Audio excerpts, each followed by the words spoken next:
Let me show in a parable to what extent our nature is enlightened or unenlightened. Envision human figures living in an underground cave with a long entrance across the whole width of the cave. Here they have been from their childhood and have their legs and necks chained so that they cannot move and can only see before them, being prevented by the chains from turning their heads around. Above and behind them, a fire is blazing at a distance. They see only their own shadows, which the fire throws on the opposite wall of the cave. For how could they see anything but the shadows if they were never allowed to move their heads?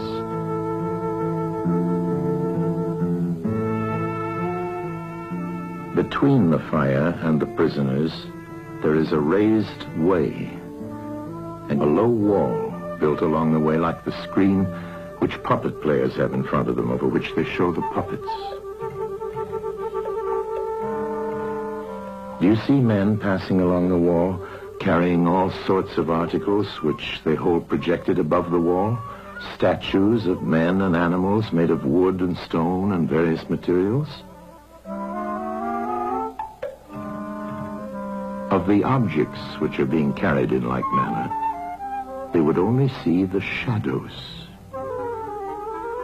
And if they were able to converse with one another, would they not suppose that they were naming what was actually before them?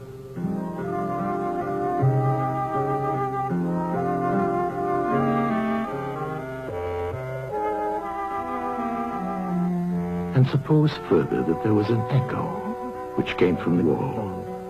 Would they not be sure to think when one of the passers-by spoke that the voice came from the passing shadows? To them, the truth would be literally nothing but the shadows of the images. And now look again and see what will naturally follow if one of the prisoners is released. At first, when he is liberated and compelled suddenly to stand up and turn his head round and look towards the light, all this would hurt him, and he would be much too dazzled to see distinctly those things whose shadows he had seen before. And then conceive someone saying to him that what he saw before was an illusion.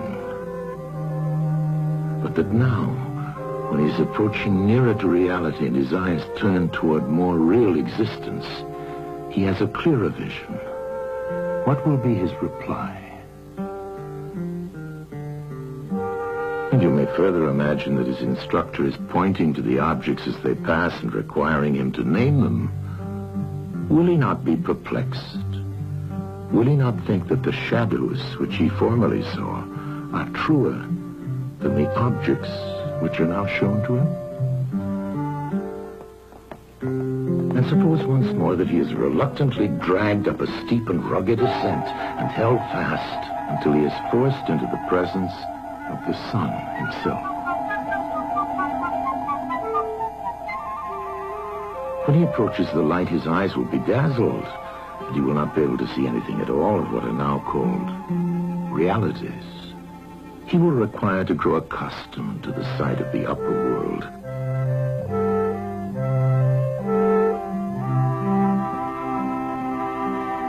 And first he will see the shadows best. Next, the reflections of objects in the water, and then the objects themselves. Then he will gaze upon the stars and the spangled heavens, and the light of the moon. He will see the sky and the stars by night.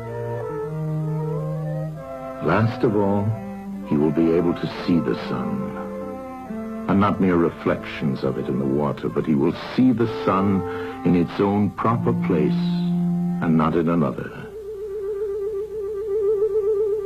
And he will contemplate the sun as it is. Will he not then proceed to argue that it is the sun who gives the season and the years, and is the guardian of all that is in the visible world, and in a certain way the cause of all things which his fellows have been accustomed to behold? Clearly he would first see the sun, and then reason about it. And when he remembered his old habitation and what was the wisdom of the cave and his fellow prisoners, do you not suppose that he would bless himself for the change and pity them?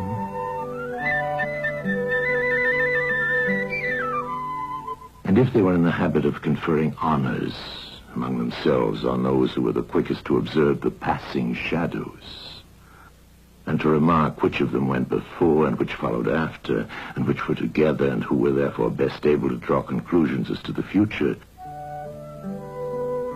do you think that he would care for such honors and glories, or envy the possessors of them? Would he not say with Homer, "Better to be the poor servant of a poor master,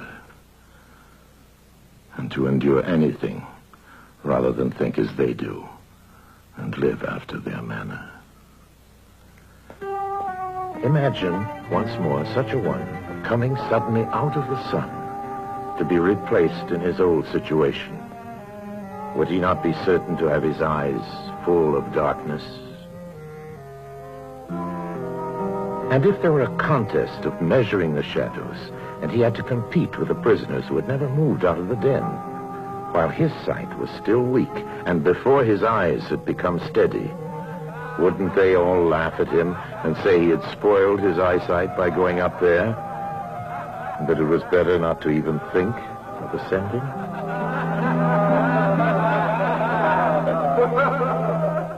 And if anyone tried to release another and lead him up to the light, let them only catch the offender,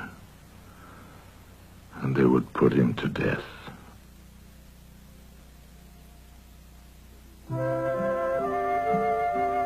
It is the task of the enlightened not only to ascend to learning and to see the good, but to be willing to descend again to those prisoners and to share their troubles and their honors, whether they are worth having or not. And this they must do, even with the prospect of death. They shall give of their help to one another, wherever each class is able to help the community.